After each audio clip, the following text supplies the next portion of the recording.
Kit आहे आपल्याकडे, या ठिकाणी जवळ दाखवा. 12 घटक आहेत. ह्याच्यामध्ये EDTA फॉर्म मध्ये झिंक आहे, फेरस आहे, कॅल्शियम आहे, मॅग्नीज आहे, कॉपर आहे, ओलिबिडियम, बोरॉन, नीम, फुलविक, व्यायाम, सत्वा, मायसिन. अशा प्रकारे हन्विका कंपनीने एका 3.5 किलो बकेटमध्ये, त्याचं प्रमाण एकेरी 3.5 किलो आहे, त्याच्यामध्ये 12 घटक दिले. तुम्हाला जर अलग अलग घ्यायचं म्हणलं तर शक्य नाही सोडणं, बरोबर आहे ना.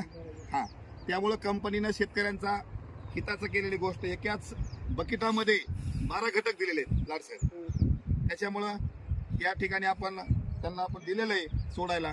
त्यामुळे रिझल्ट या ठिकाणी खूप छान येणार आहेत. तुमचा अभिप्राय आम्हाला येणाऱ्या 4 ते 5 दिवसामध्ये आम्ही याच ठिकाणी व्हिडिओ घेऊन तुमचा अभिप्राय, तसा 909चा आम्ही या ठिकाणी फीडबॅक घेतलाय. तुमचं काय मत आहे? थोडं जवळ घ्या. रिझल्ट चांगले 909 औषध. आणि याच्यानंतर आपण कापसावर देखील आता भरपूर हेवी अटॅक आहे साहेब. हेवी अटॅक कापसावर थ्रिप्स आहे. मला वाटतंय की कापसाला ह्या कंडिशन मध्ये 909 शिवाय पर्याय नाही, मला तरी असं वाटतंय. कारण तुमच्या टरबुजाला कव्हरिंग केलंय आणि कापसावर बी खूप मोठा या